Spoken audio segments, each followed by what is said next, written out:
गुरुर्ब्रह्मा गुरुर्विष्णू गुरुर्देवो महेश्वरः गुरु साक्षात परब्रह्म तस्मै श्री गुरुवे नमः. श्री गुरुचरित्राचा दुसरा अध्याय चालू आहे. त्यातला कलियुगाने जो प्रश्न केला ब्रह्मदेवाला की गुरु कोण असतात, तिथपर्यंत आपण आलो होतो मागच्या भागामध्ये. तर हा दुसऱ्या अध्यायाचा उर्वरित भाग आहे. कली म्हणे ब्रह्मयासी गुरुमहिमा आहे कैशी, कवण गुरुस्वरूपे कैसी विस्तारावे मजप्रती. मग ब्रह्मदेवाने उत्तर दिलं आहे. गुरु या शब्दाची फोड सांगितली आहे. गकार म्हणजे सिद्ध जाणं, रेफ पापस्य दाहक, उकार विष्णूर अव्यक्त तृतीयात्मा श्री गुरु सत्य. म्हणजे काय तर गुरु या शब्दाची ती फोड आहे. साधा सोपा अर्थ काय, अज्ञान अंधकाराचा नाश करणारा जो आहे तो परब्रह्म परमात्मा म्हणजेच गुरु आहे. तर गुरुच्या बद्दलचं जे वर्णन आहे तर काही श्लोक संस्कृतमध्ये आणि त्याचा अर्थ पण पुढे दिलेला आहे. गणेशो वा अग्निना युक्तो विष्णूना च समन्वितः वर्णद्वयात्मको मंत्रश्चतुर्मूर्तिप्रदायकः. त्याचा अर्थ खाली दिलेला आहे. गणेशाते म्हणते गुरु तैसाचे असे वैश्वानरू, ऐसाचे जाणे शारंग धरू, गुरुशब्द वर्ते इतु गिठाई. वैश्वानरू म्हणजे महेश्वर, शारंग धरू म्हणजे विष्णू. तर असा जो गुरु आहे तो त्रयमूर्तीचा अवतार आहे. गुरुपिता गुरुर्माता गुरुरेव पर शिव, शिवे रुष्टे गुरुस्त्राता गुरुरुष्टेन कश्चन. शिवशंकर जर कोपला तर गुरु रक्षण करतो, पण गुरु जर कोपला एखाद्याला तर ईश्वर त्याचं संरक्षण करू शकत नाही. अशा अर्थाचे श्लोक आहेत. गुरुर्ब्रह्मा गुरुर्विष्णू गुरुदेव महेश्वरः गुरुरेक परब्रह्म तस्मात् गुरुमुपाश्रयेत्. हरौ प्रसन्नेऽपि च वैष्णवा जनाः सम्प्रार्थयन्ते गुरु अक्तिं व्ययां गुरो प्रसन्ने जगदीश्वरः सदा जनार्दन स्तुष्यति सर्वसिद्धिदः. ईश्वर जरी प्रसन्न होता त्यासी गुरु होय ओळखविता, गुरु आपण प्रसन्न होता ईश्वर होय आधीना आपुल्या. गुरुः सदा दर्शयिता प्रवृत्तितीर्थमृत योग तपादि धर्मान आचार वर्णादि विवेक यज्ञान ज्ञानम परम भक्ति विवेक युक्तम. गुरु भजे शास्त्र मार्ग वर्तोनी तीर्थ व्रत योग तपादि मुनी आचार वर्णादि ज्ञानी ज्ञान परम भक्ति विवेक युक्त. कोणाला गुरु मार्गदर्शन करतात, जो शास्त्र मार्गाप्रमाणे वर्तन ठेवतो, तीर्थयोग करतो, व्रत करतो, तप करतो. चारी वर्णांच्या ज्ञानी पुरुषांना गुरु मार्गदर्शक असतात. या कारणे श्री गुरुसी भजावे शास्त्र मार्गेसी, तीर्थव्रत याग तपासी ज्योतिस्वरूपाचे जाणा. आचार धर्म वर्णाश्रमासी विवेक धर्म मार्गासी भक्तिवैराग्य युक्तांसी गुरुची मार्ग दाविणार. आता हे सगळं ऐकून झाल्यानंतर कली विचारतोय ब्रह्मदेवांना, गुरु सर्व देवासमान केवी झाला सांगा मज. सर्व देवांसमान त्यांना गुरूंना का गणलं जाऊ लागलं. गुरु म्हणे, ब्रह्मा म्हणे कलिसी सांगेन तुझं विस्तारेसी, एकचित्ते परियेसी तू गुरुविण पार नाही. परत ब्रह्मदेव गुरूंचं वर्णन करतोय, त्याचं महत्त्व सांगतोय. शास्त्र ऐकता परियेसी तरतील संसारासी, या कारणे गुरुची प्रकाशी ज्योत स्वरूप जाणावा. काय आहे तो गुरु? ज्योती स्वरूप जाणावा. गुरुसेविता सर्वसिद्धी होती परियेसा त्रिशुद्धी, कथा वर्तली अनादी अपूर्व तुझं सांगेन. आता इथे कथाभाग चालू होतोय. आपल्याला हा कथाभागच समजून घ्यायचा आहे. गुरुचं महत्त्व, गुरुचं वर्णन आतापर्यंत ब्रह्मदेवाने कलीला सांगितलं ते आपण थोडंफार समजून घेतलं. यातल्या काही ओव्या मी म्हटल्या, काही म्हटल्या नाही. ते तुम्ही वाचताना तुम्हाला देतील समोर. माझ्यासाठी महत्त्वाचा हा कथाभाग आहे. याचे कारण काय असतात गुरु हे तुम्हाला नीट लक्षात यावं. आणि ह्या ग्रंथाला गुरुचरित्र का म्हणतात ह्याचा जो भाग आहे, ह्याचा जे बेस आहे तो म्हणजे हा अध्याय. पूर्वी गोदावरीचे तिरी अंगिरस ऋषीचा आश्रम थोरी, वृक्ष असती नानापरी पुण्यनामे मृग वसती. ब्रह्म ऋषी आदी करून तप करीती तया स्थानी, तयात वेद धर्म म्हणून पैलपुत्र होता द्विज. तर गोदावरीच्या तिरी अंगिरस मुनींचा आश्रम होता आणि तिथे बरेच ऋषी तप करत होते. त्यात वेदधर्म नावाचा एक ऋषी होता. त्या वेदधर्म मुनींना खूप शिष्य होते. ते त्यांच्याजवळ राहून वेदशास्त्रांचा अभ्यास करत होते. त्यात दीपक नावाचा त्यांचा एक शिष्य होता. शिष्य गुरुपरायण. गुरुपरायण म्हणजे गुरूंच्या आज्ञेप्रमाणे वागणारा. केला अभ्यास शास्त्र पुराण झाला असे अतिनिपुण सेवा करिता श्री गुरुजी. तो गुरूंची सेवाही उत्तम प्रकारे करत होता, वेदशास्त्रांचा अध्यायही उत्तम प्रकारे करत होता, त्यात तो निपुण झाला होता. आता परीक्षेची वेळ येते. गुरु सगळं ज्ञान देतात आणि नंतर परीक्षा घेतात. आपल्याकडे शाळेची कॉलेजची परीक्षा असते तशी ही परीक्षा नाही. ही परीक्षा म्हणजे जे ज्ञान आहे दिलेलं आहे गुरूंनी, हे ज्ञान अंगी किती एकवटलं आहे, त्याचा किती ग्रास्पिंग झालेलं आहे शिष्याला, हे गुरु प्रत्यक्ष परीक्षा घेऊन ठरवत असतात. वेदधर्म एकेदिनी समस्त शिष्यांशी बोलावूनी पुसतसे संतोषिनी ऐका श्रोते एकचित्ते. एक दिवस त्यांनी वेदधर्म मुनीने सर्व शिष्यांना एकच जवळ बोलवलं. ज्यांचा अभ्यास पूर्ण होत आला होता त्या सगळ्यांना त्यांनी जवळ बोलवलं आणि म्हणाले, शिष्य म्हणती गुरुसी जे जे स्वामी निरोपसी तू तारका आम्हासी अंगीकारू हा भरवसा. सगळ्या शिष्यांनी तेच सांगितलं, तुम्ही आम्हाला जे सांगाल ते आम्ही करू, हा आमचा भरोसा आम्ही तुम्हाला देतो. मग शिष्य पुढे म्हणतात, गुरुचे वाक्य जो न करी तोची पडे रवरव घोरी अविद्या माया सागरी बोडणी जाय तो नर. असं गुरूंची महिमा वर्णन करतायत. वर्णन करणं तोंडाने वेगळं आणि त्याप्रमाणे वागणं वेगळं. कळलं की नाही? तुम्ही पोपटपंची खूप करू शकता. गुरुचरित्रात आलेल्या गुरूंच्या महती संबंधीच्या ओव्या पाठ करून तुम्ही गुरूंचं महत्त्व जगाला सांगू शकता. पण ज्या वेळेला खरंच ती परीक्षा द्यायची वेळ येते त्यावेळेला तुम्ही कसे वागाल त्यावर सगळं ठरत असतं. आता वेदधर्म मुनींनी सांगितलं की ते काय करणार आहेत. ऐका शिष्य सकळिक आमचे पूर्वार्जित असे एक जन्मांतरी सहस्राधिक केली होती महापातके.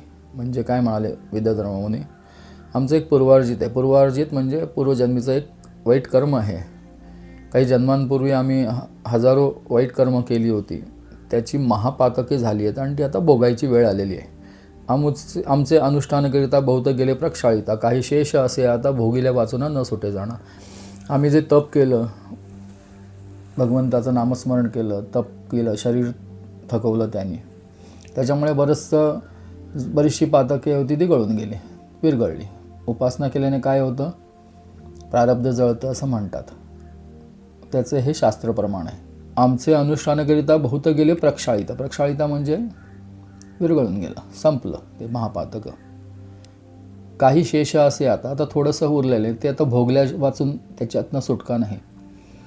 तपसामर्थ्य उपेक्षा करीतो पाप मोक्षा आड रिघतो, याची कारणे निष्कृती करतो तया पाप घोरासी. न भोगिता आपुले देही आपले पाप निष्कृती नाही. आपण जर भोगलं नाही पाप तर ते पाप संपणार नाही कधीच. सगळंच उपासनेने जात नाही, काही सेवा केल्याने पण जातं, काही दुसऱ्यांसाठी काही केल्याने जातं, पण तरीही काही शेष उरतं ते महापातक म्हटलं जातं. ते भोगल्याशिवाय शारीरिक आर्थिक मानसिक कष्ट सहन केल्याशिवाय नाही जात. न भोगिता आपुले देही आपले पाप निष्कृती नाही, हा निश्चय जाणून पायी भोगावे आम्ही पर्यस, असे त्यांनी शिष्यानं सांगितलं आहे. पुढे सुद्धा या पापाची निष्कृतीशी जावे आम्ही वाराणसीसे. या पापाची जी निष्कृती म्हणजे काय, हे पाप भोगून संपवण्यासाठी आम्हाला म्हणजे वेदधर्म मुनींना वाराणसीला जावं लागणार आहे. जाईल पाप शीघ्रेसी प्रख्यात असे अकेले शास्त्री. वाराणसीचं हे महत्त्व आहे. तिथे जाऊन तुम्ही राहिल्यास प्रारब्ध जळतं आणि आत्म्याला सद्गती प्राप्त होते. तर तुमच्यापैकी कोण तयार आहे म्हणाले, या कारणे आम्हासी न्यावे पुरी वाराणसीसी, पाप भोगीन स्वदेहासे माते तुम्ही सांभाळावे. माते म्हणजे मला. त्यामुळे आता हे वाराणसीला जाऊन मला माझं पाप भोगायचं आहे, तर तुमच्यापैकी कोण मला नेणार आहे वाराणसीला. मी माझं पाप भोगीन, तुम्ही फक्त मला सांभाळायचं आहे. किती सहज सांगितलं आहे बघा. जितकं सहज सांगितलं आहे तितकं सहज असणार आहे का ते बघा पुढे.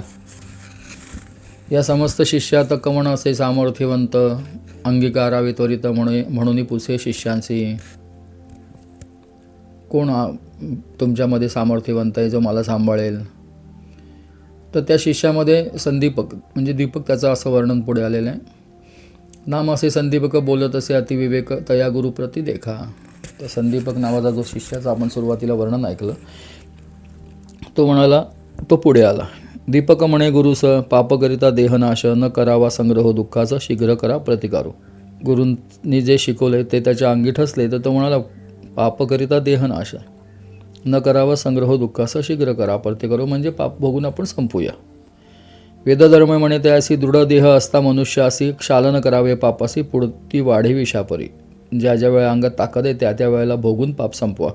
नंतर मग ते देह जर्जर व्हायला लागल्यानंतर मग ते नाही तसं करता येत, नाही भोगता येतं आणि मग ते विषासारखं विषवेलीसारखं वाढत जातं. अथवा तीर्थे प्रायश्चित्ते आपले देही भोगीन त्वरिते भोगोनी त्वरिते पापा वेगळे न होता निरुते मुक्ती नव्हे आपणासी. जोपर्यंत पाप जळून जात नाही तोपर्यंत मुक्ती होणार नाही. मग त्याचं त्यांनी माहिती दिली की देव असोत, ऋषीश्वर असोत, मनुष्य असो, कोणालाही क्षालन न होता पापासी, शालन न होय पापासी आपुले आपण भोगून नाही संपवलं तर नाही संपणार. दीपक म्हणे गुरुसी स्वामी निरोपावे आपणासी सेवा करीन स्वशक्तीसी न करिता अनुमन सांगीचे. ऐकून दीपकाचे वचन वेदधर्मा म्हणे आपण कुष्टे होईल अंगहीन अंधक पांगुळ परियेसा. आता बघा कसं भोगीन म्हणाले ते महापातक आहे. मग काय होईल? कुष्ठ म्हणजे महारोग. त्याच्यामुळे काय होईल? अंगहीन म्हणजे बोटं झडतील, पायाची बोटं झडतील, हाताची झडतील, असं जे महारोग्याचं वर्णन आहे. आंधळा पण होईल आणि पांगळा पण होईल. किती महाभयंकर पाप सांगितलं आहे बघा.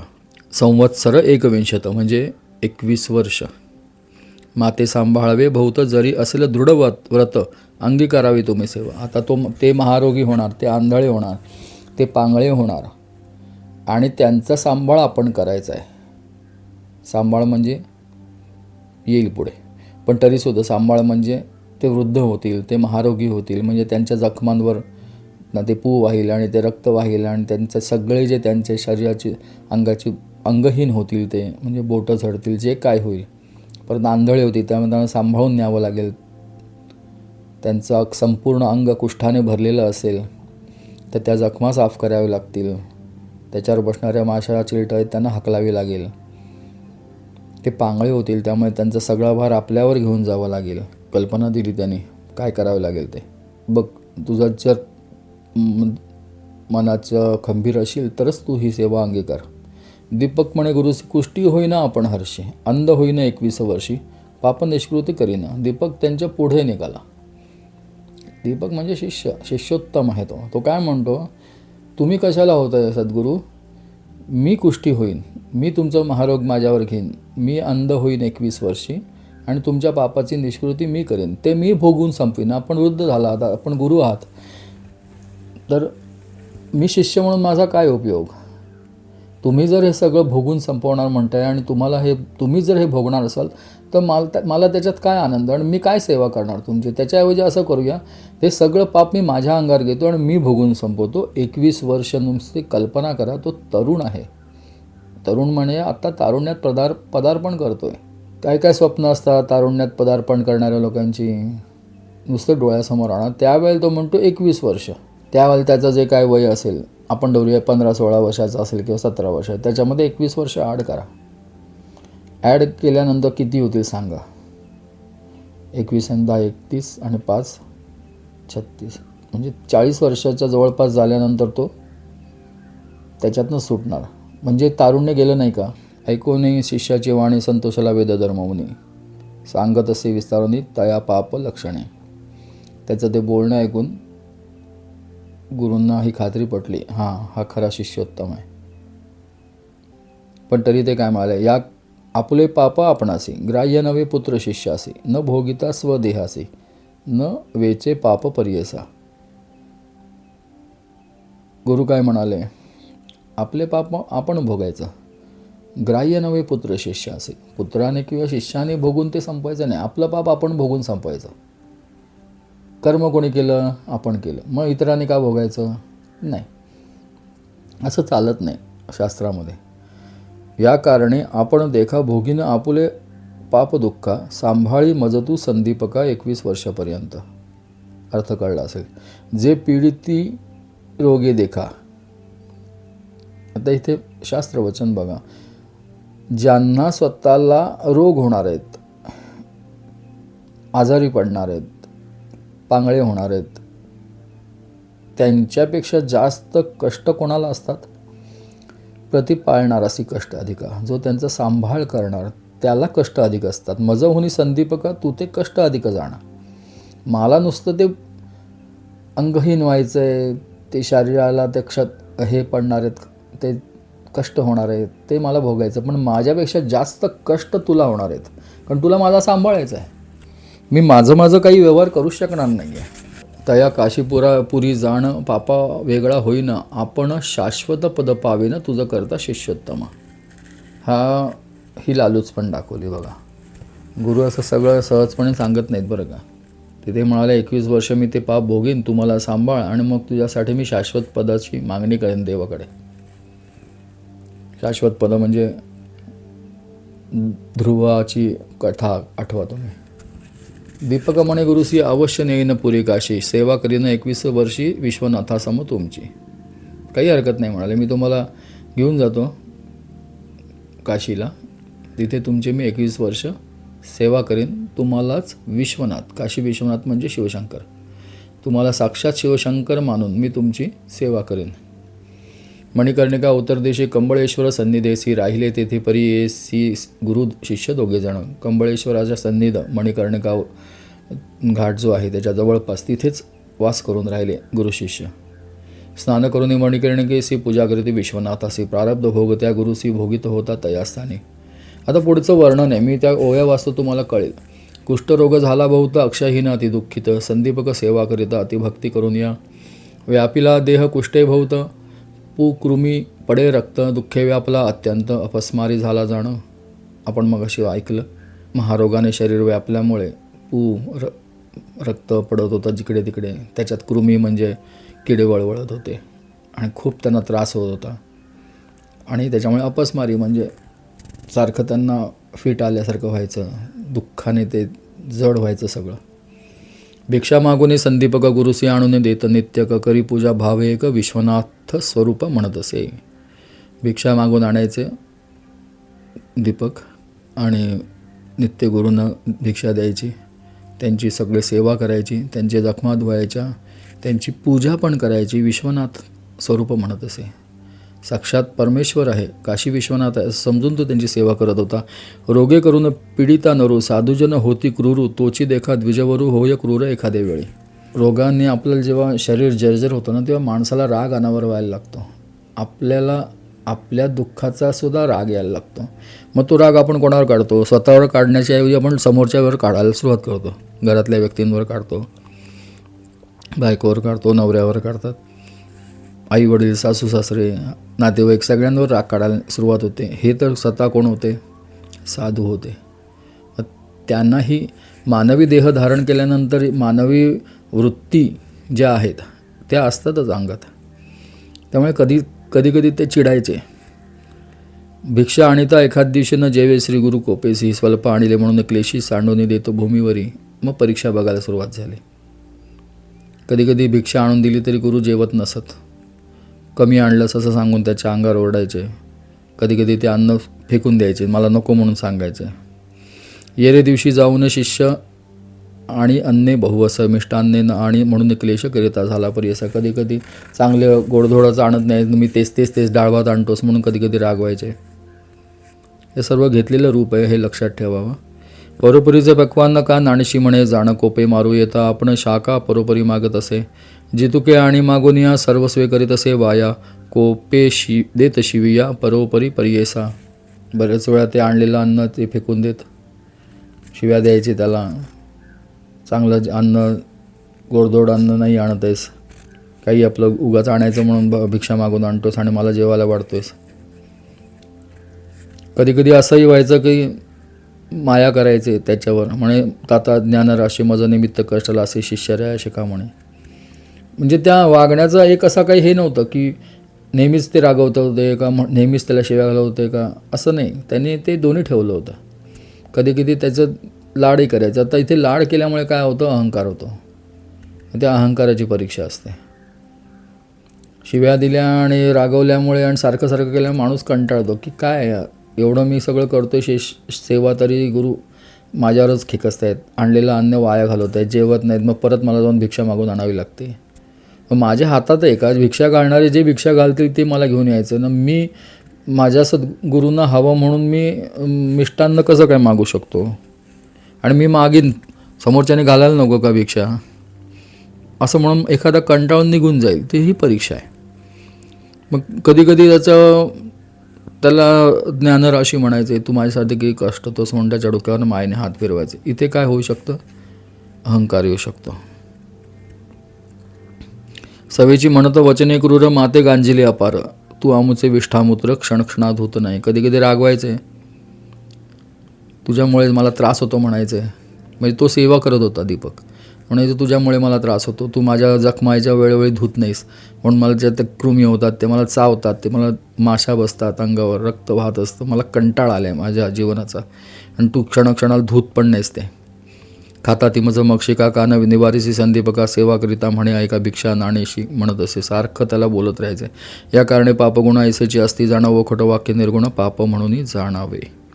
हे जे आहे हे वेदधर्म मुनींसाठी नाही आहे, हे आपल्यासाठी. या कारणे पापगुण, पाप केलेली असतील तर ती अशी भोगावी लागतात, आणि अशी भोगायला लागलं की आणखीन आपली जीभ आहे ती तिखट बोलायला लागते, चुकीची वाक्य बोलायला लागते, आणि ते परत पापामध्ये त्याचं पापाची पुनरावृत्ती होते. बाकी काही नाही. पाप असे जेथे भोवत दैन्य मत्सर वसे तेथ, शुभाशुभ नेणे क्वचित पापरूपे जाणावे. जिथे पाप खूप आहे तिथे दैन्य आहे. दैन्य म्हणजे गरिबी, मत्सर आहे. शुभ अशुभ नेणे क्वचित, तिथे शुभ अशुभाचा काही विधिनिषेध बाळगला जात नाही, असं जिथे दिसतं तिथे पाप आहे जाणावं. एखादे दैन्यकासी दुःखे प्राप्त होती कैसी, अपस्मार होय जयासी पापरूप तोची जाणा. समस्त रोग असे ती देखा, कुष्ठ 16 भाग नवे निका, वेदधर्म द्विज ऐका कष्ट तसे येणी परी. समस्त रोग आहेत ना ते ह्या 1/16 भागसुद्धा नाही आहे कुष्ठरोगाचा. म्हणजे किती महाभयंकर कष्ट असतील तुम्ही कल्पना करा महारोग झालेल्यांना. ऐसे गुरुचे गुणदोष मनात न आणि तोची शिष्य सेवा करे एक मानस तोची ईश्वर मानवनी. हे सर्व गुरूंचे जे काही गुणदोष होते ते दीपक नजरेआड करत होते, आणि एकनिष्ठ राहून ईश्वर मानून त्यांची सेवा करत होते. जैसे जैसे मागे अन्न आणून देत असे परिपूर्ण, जैसा विश्वेश्वर नारायण तैसा गुरु म्हणत असे. काशी क्षेत्र थोरा असता न करी सदा तीर्थयात्रा, न जाय देवदर्शना सर्वथा गुरु सेवे वाचुनी. जेव्हा आपल्याबरोबर गुरु असतात क्षेत्राच्या ठिकाणी, तेव्हा गुरुनं सोडून शिष्य जेव्हा धावाधाव करतात, ह्या स्थानाला जा, त्या स्थानाला जा, आज्ञा घेऊन जावं. गुरुनी सांगितलं हां बाबा तुम्ही जाऊन तिथे दर्शन घ्या, तर नक्की तिथे जाऊन दर्शन घ्यायचं. पण गुरु एकटे आहेत खोलीमध्ये बसलेले, त्यांच्याकडे बघायला कोण नाही, आणि तुम्ही जर गेलात देवदर्शनाला, त्यांना भूक लागली असेल, त्यांना तुम्ही काय आणून नाही दिलं, ते एका जागी बसलेले आहेत. तुमचं गुरूंच्या बरोबर आलेत पण गुरूंकडे लक्षच नाही आहे. तुम्ही आपल्याच नादात, इकडे जा देवदर्शनाला, तिकडे जा. देवदर्शनच आहे, आम्ही कुठे नाही म्हणतो, पण जिथे गुरु आहेत तिथे ईश्वर आहे. आणि तुम्ही जेव्हा देवदर्शनाला जाता आणि गुरूंची अवहेलना करता, तेव्हा तुमच्यावर ईश्वराची कृपा होत नाही, असा याचा अर्थ. न तीर्थयात्रा न च देवयात्रा, न देहयात्रा न च गेहयात्रा, अहनिशम ब्रह्म हरिः सुबुद्धो गुरु प्रसेव्यो नहि सेव्य मन्यत. आपले देह संरक्षण कधी न करी शिष्य जाणं, लय लावणेसी गुरुचरण कवणासावी न बोलेची. तो तिथे सारखा गुरूंची सेवा करत होता, कोणाशी बोलत नसे, की कुठल्या देवदर्शनालाही जात नसे. अहोरात्र येणे परी ब्रह्मा शिव म्हणे हरी, गुरुची होय निर्धारी म्हणून सेवा करीत असे.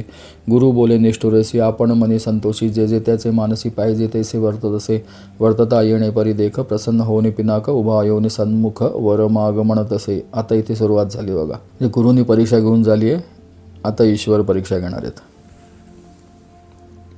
वर्तता येणे परी देख म्हणजे असंच काही दिवस गेल्यानंतर, काही काळ गेल्यानंतर प्रसन्न होनी पिनाक. पिनाक म्हणजे शिवशंकर, भगवान काशी विश्वेश्वर समोर राहून उभे राहिले दीपकाचे.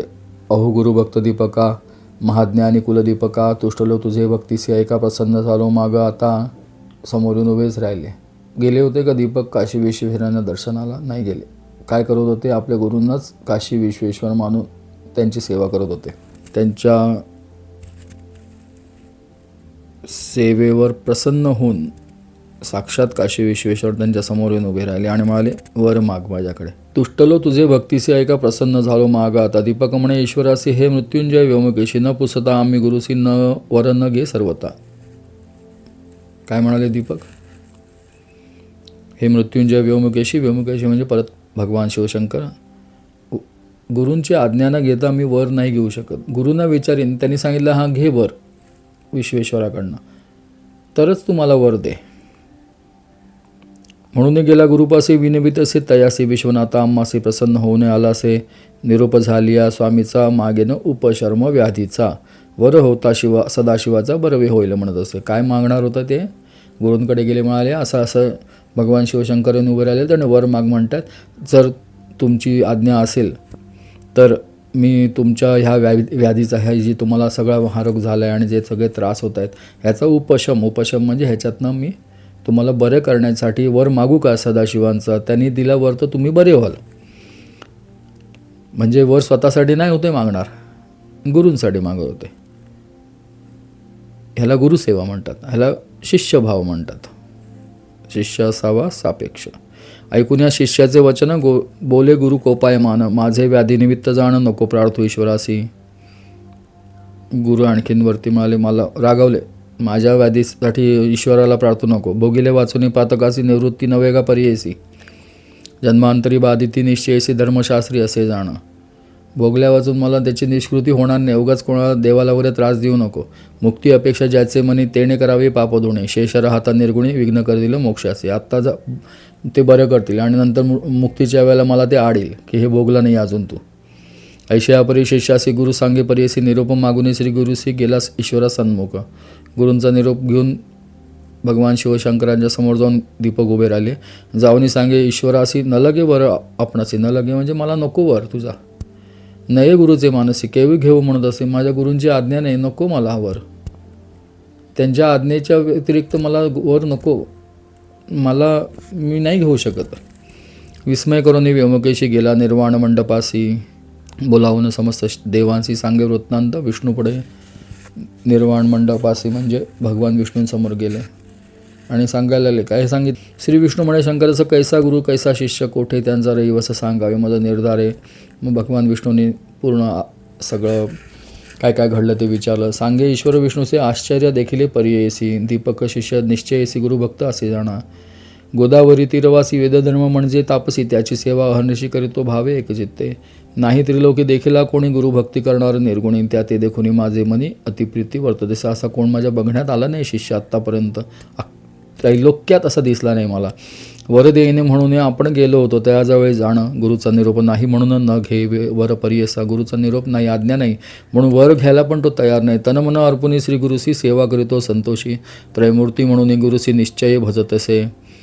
तो त्रैमूर्ती म्हणून त्याच्या गुरुचीच पूजा करतोय आणि गुरूंनाच भजतोय. समस्त देव माता पिता गुरुची असे तत्वता निश्चय केला. असे चित्ता गुरु परमात्मा म्हणून.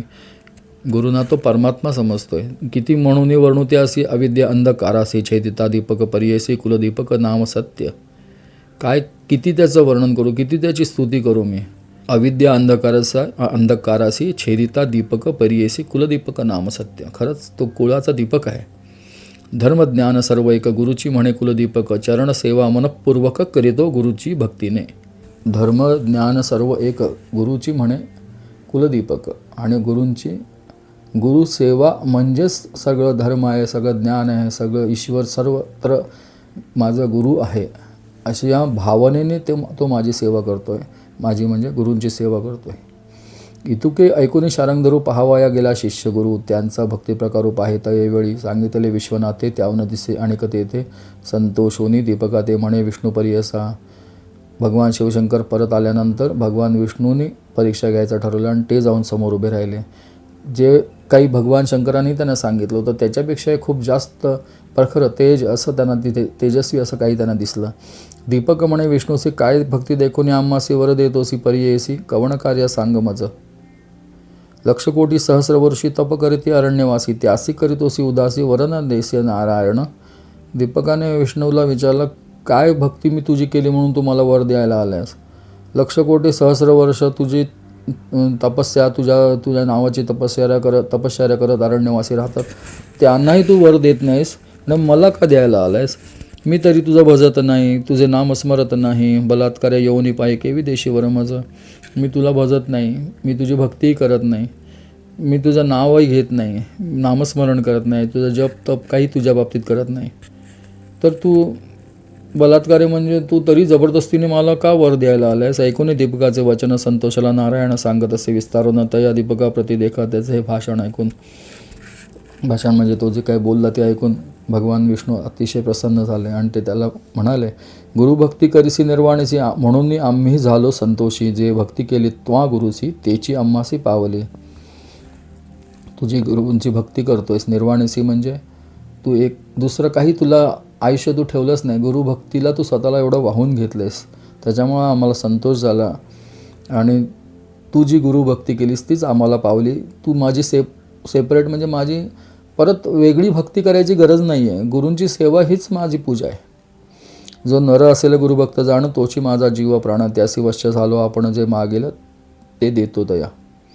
सेवा करी माता पिता, ती पावे मज तत्वता, पती सेवा स्त्रिया करिता, तेही मज पावत असे. नीट समजून घ्या भगवान विष्णू काय सांगतायत. जो आईवडिलांची सेवा करतो, ज्या स्त्रिया पतीची सेवा करतात, ती सर्व माझ्याकडे येऊन पोचते. त्यासाठी तुम्ही केवळ माझ्या मंदिरात येऊन किंवा घरात माझी मूर्ती स्थापन पूजा करण्याची गरज नाही. एखाद्या भल्या ब्राह्मणासी यती योगेश्वर तापसी करीती, नमन भक्तीसी तेची मज पावे जाणा. एखाद्या भल्या ब्राह्मणासीचा अर्थ काय? जो वेदशास्त्र संपन्न आहे आणि जो नम्र आहे, ज्याला अहंकार नाही, जो दान करण्याचं पुण्यकार्य करत आहे, अशा एखाद्या यती योगेश्वराला तापस्याला जर तुम्ही नमस्कार केला तर तोही माझ्यापर्यंत येऊन पोचतो. ऐसे ऐकून दीपक नमिता झाला आणि विनमित असे देख म्हणे सिद्ध नामधारका. ते ऐकून दीपकाने त्यांना नमन केलं. ऐक विष्णू ऋषिकेशी, निश्चय असो माझे मानसी, वेदशास्त्र मीमांसादिकासी गुरु आम्हासी देणार. ते काय म्हणाले? ऐक म्हणे ऋषिकेशी म्हणजे भगवान विष्णू. निश्चय असो माझे मानसी, वेदशास्त्र मीमांसादिकासी गुरु आम्हासी देणार. जे काही वेदशास्त्रादी सगळं जे ज्ञान आहे ते द्यायला माझे गुरु समर्थ आहेत. गुरुपासून सर्व ज्ञान त्रयमूर्ती होती आम्हा आदिना, आमचा गुरुची देव जाणं अन्यथा नाही जाणपा. सर्व देव सर्व तीर्थ गुरुची आम्हा असे सत्य, गुरु वाचून आम्हा परमार्थ काय दूर असे सांगा. सगळं द्यायला माझा गुरु समर्थ असताना परमार्थ माझ्यापासून कितीसा दूर आहे. समस्त योगी सिद्ध जन गुरु वाचन न होती सज्ञान, ज्ञान होता ईश्वर आपण केवी दूर असे सांगा. जो वर द्याला तुम्ही मज, श्री गुरु देतो काय चोज, या कारणे श्री गुरुराज भजत असे परियसा. जो वर तुम्ही देणार आहात तो द्यायला माझे गुरु पण समर्थ आहेत, त्यासाठी मी माझ्या गुरूंचीच भक्ती करणार. संतोषिनी नारायण म्हणे धन्य धन्य माझा प्राण, तू शिष्य शिरोरत्न बाळक तुची आमुचा. ते ऐकून भगवान विष्णू अतिशय प्रसन्न झाले आणि त्याला म्हणाले, तू शिष्योत्तम आहेस, तू माझं बाळ आहेस. काहीतरी मागा, आता वर देणे तत्वता. विश्वनाथ आला होता, दुसरेनं वर द्यावं असे मी आलो. काहीतरी माझ्याकडनं वर मागून घे. एक विश्वनाथ म्हणजे काशी विश्वनाथ येऊन गेले, त्यांच्याकडनं तू काय घेतलं नाहीस, निदान माझ्याकडनं तरी घे. आमचेनी वन संतोषी, वर माग जो तुझे मानसी, तुझं वश्य झालो निर्धारेसी. जे पाहिजे ते देईना आता. मी खूप प्रसन्न झालो आहे तुझ्यावर, तू काय जे मागशील ते तुला द्यायला मी तयार आहे. दीपक म्हणे विष्णूसी जरी वर आम्हा देशी, गुरु भक्ती होय अधिक मानसी, ऐसे मज ज्ञान द्यावे. काय म्हणाले दीपक? शिष्योत्तम, शिष्य कसा असावा? जरी वर आम्हा देसी, जरी आम्हाला वर देणार असशील तर असा दे की गुरु भक्ती होय अधिक ज्या ज्ञानामुळे गुरूंची भक्ती, गुरूंची सेवा अधिकाधिक घडेल असं ज्ञान मला द्या. गुरुचे रूप आपण ओळखे, ऐसे ज्ञान देई सुखे. या परतेनं मागे देखे म्हणून चरणी लागला. इतर मला काही नको, गुरूंचं स्वरूप मला ओळखता यावं इतकं ज्ञान तू मला दे. दिदलावर शारंगपाणी संतोषुनी बोले वाणे, अरे दीपका शिरोमणी तू माझा प्राणसखा होशी. अतिशय प्रसन्न झाले भगवान महाविष्णू. त्यांना काय म्हणाले? तू शिरोमणी, दीपका शिरोमणी तू माझा प्राणसखा आहेस. तुवा ओळखले गुरुसी देखील दृष्टी परब्रह्मासी, आणि जरी आम्हा पुससी सांगेन ऐक आहे ते सांगेन ऐक चित्ते. लौकिक सुबुद्धी होय जैशी, धर्माधर्म सुमने तैशी, उत्कृष्टावने उत्कृष्टेशी स्तुती करेगा अहर्निशी. तुला एक छान सांगतो की उत्कृष्टाहून उत्कृष्टेशी स्तुती करे ग अहर्निशी. तुझ्या गुरूंची दररोज स्तुती कर. उत्कृष्टाहून उत्कृष्ट म्हणजे काल केली तीच परत आज रटाळ म्हणत राहायचं नाही. तुला जे काही काव्य व्युत्पत्ती असेल, जे तुझ्याकडे ज्ञान असेल, त्याचा वापर करून अहर्निश गुरूंची स्तुती करत जा. जे जे समयी श्री गुरुसी तू भक्तीने स्तुती करीसी तेणे हो आम्ही संतोषी तेची आमची स्तुती जाण. जी गुरूंची स्तुती करशील तू अहर्निश, तीच आमच्यापर्यंत येऊन पोचेल. ती आमची स्तुतीच आहे, आमचीच स्तुती आहे ती. वेदवाची ती सांगेसी वेदांत भाष्य अहर्निशी वाचिते जन उत्कृष्टसी आम्हा पावे निर्धारी. जे लोक वेदांचं वाचन करतात, वेदांतावर भाष्य करतात, असं सगळं जे सगळे लोक आहेत ते सगळं आम्हाला येऊन पोचतं. बोलती वेद सिद्धांत गुरुची ब्रह्म असे म्हणत, याची कारणे गुरु भजता सत्य सर्व देवता तुझं वश्य. गुरु म्हणजे अक्षर दोन अमृताचा समुद्र जाणं, तयामध्ये बुडता क्षण केवी होय परियेसा. ती दोन छोटी अक्षरे वाटतात, पण त्या अमृताचा समुद्र आहे गुरु म्हणजे. तयामध्ये बुडता क्षण केवी होय परियेसा. जयाचे हृदय गुरुस्मरण तोची त्रिलोकी पूज्य जाणं, अमृतपान सदा सगुण तोची शिष्य अमर होय. मग त्याने श्लोक दिला, यदा मम शिवस्यापि ब्रह्मणो ब्राह्मणस्यहि अनुग्रहो भवेन्द्रोणाम सेव्यते सद्गुरुस्तदा. आपण अथवा ईश्वरू ब्रह्मा जरी देतावरू तद्वत फलदाता गुरु त्रैमूर्ती याची कारणे. ऐसावर दीपकासी दिलेला विष्णूने परियेसी, ब्रह्मा सांगे कलेसी एकचित्ते परियेसा. काय म्हणाले भगवान विष्णू, मी किंवा भगवान शिवशंकर किंवा ब्रह्मा ह्याने दिलेला वर आणि गुरुने दिलेला वर हे समसमान आहे. वर लादुनी दीपक गेलास गुरुचे सन्मुख, पुसत असे गुरु ऐकत या शिष्य दीपकासी. आत्ता काय गुरु म्हणाले बघा. मागे भगवान शिवशंकर आले तेव्हा ते काय बोले, माझ्यासाठी काय मागू नको, मी माझं पाप भोगून संपीन. आत्ता जेव्हा तो गुरु सन्मुख गेला, भगवान विष्णू अंतर्धान पावले आणि तो जेव्हा गुरुसमोर गेला दीपक, तेव्हा त्यांनी काय सांगितलं, ऐक शिष्या कुळ दीपका, काय दिलेले वैकुंठ नायका, विस्तारून सांगे निका माझे मन स्थिर होय. काय म्हणाले गुरु, अरे वैकुंठ नायकाने तुला काय ज्ञान दिलं ते मला सांग, ते ऐकून मला शांत वाटेल. दीपक म्हणे, गुरुसी वर दिलेला ऋषिकेशी आम्ही मागितले तयासी गुरु भक्ती व्हावी म्हणून या. दीपकाने आपण काय मागितलं ते सांगितलं. गुरुची सेवा तत्परेसी अंतःकरण दृढेसी, वर दिलेला संतोषी दृढ भक्ती माझी तुमचे चरणी.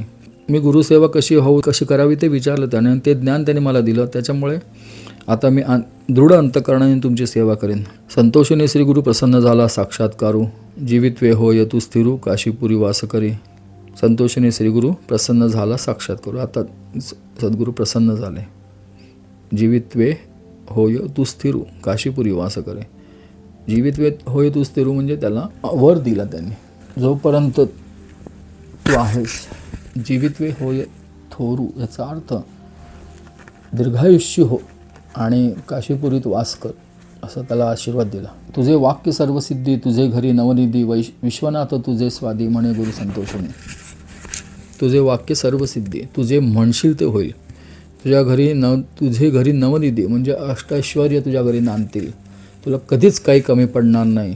विश्वनाथ तुझे स्वादी म्हणे गुरु संतोषीने. विश्वनाथ म्हणजे भगवान शिवशंकर, तुझे म्हणशील ते करतील, असा वर गुरुने दिला. तुझे स्मरण जे करीती त्यांचे कष्ट निवारण होते. श्रेयायुक्त नांदेती तुझे स्मरण मात्रेसी. तुझे जे कोण स्मरण करतील त्यांचे कष्टांचं निवारण होईल. म्हणजे कोणाचं स्मरण सांगितलं आहे, गुरूंचं नव्हे. गुरूंचं स्मरण तर आहेच, पण या दीपकाचं पण जो स्मरण करेल त्यांचे कष्ट निवारण होतील. श्रेयायुक्त नांदती तुझे स्मरण मात्रेसी, आणि ते आनंदाने आणि अष्टैश्वर्यामध्ये नांदतील.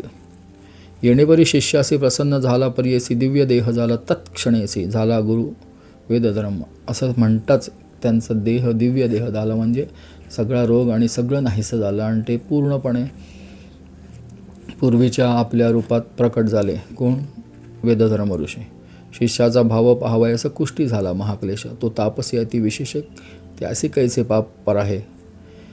शिष्याचा भाव पाहण्यासाठी म्हणजे शिष्याची परीक्षा घेण्यासाठी त्यांनी हे रूप धारण केलं होतं.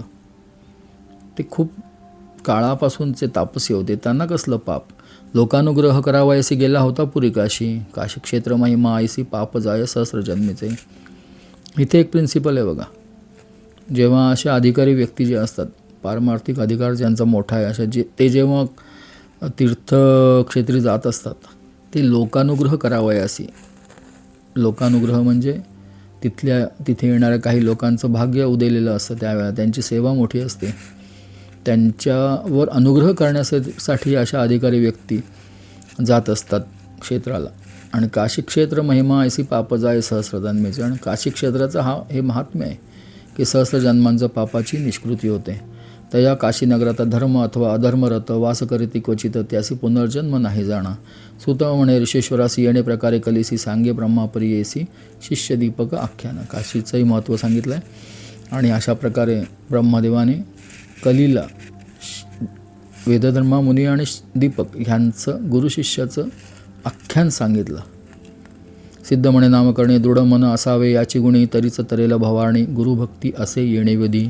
यत्र यत्र दृढ भक्तिर्यदा कस्य महात्मनः तत्र तत्र महादेव प्रकाशमुपगच्छति. जरी भक्ती असे दृढेसी त्रिकर्ण सहमानसी तोचिला देव ईश्वरासी ईश्वर होय त्या अवश्य. इथे हा अध्याय समाप्त होतोय. अतिशय सुंदर असं हे आख्यान आहे. वारंवार वाचावं म्हणजे गुरूंप्रतीचा जो भाव आहे तो शिष्याच्या मनात तयार होत असतो. आणि इथे हा दुसरा जो अध्याय आहे गुरुचैत्राचा तो समाप्त होते. इति श्री गुरुचैत्र परमकथा कल्पतरू श्री नृसिंह सरस्वत्युपाख्याने सिद्ध नामधारक संवादे शिष्य दीपकाख्यानम नाम द्वितीयोध्याय. श्री दत्तात्रेयार्पितमस्तु. श्री गुरुदत्तात्रेयार्पणमस्तु. तर अशा प्रकारे हा अध्याय इथे संपलेला आहे. गुरुचैत्राचा दुसऱ्या अध्यायाचा एक भाग आपण आधी केला आहे आणि आता हा उर्वरित भाग पूर्ण करून दुसरा अध्याय आपण आज संपूर्णपणे समजून घेतला आहे. भक्तवत्सल भक्ताभिमानी राजाधिराज योगीराज परब्रह्म सद्गुरू श्री स्वामी समर्थ महाराज की जय. कृष्णा पंचगंगा संगम निवासी औदुंबरवासी भक्तकामकल्पतरुर्भक्ताभिमानी राजाधिराज श्री योगीराज दत्तराज महाराज अवधूत चिंतन श्री गुरुदेव दत्त.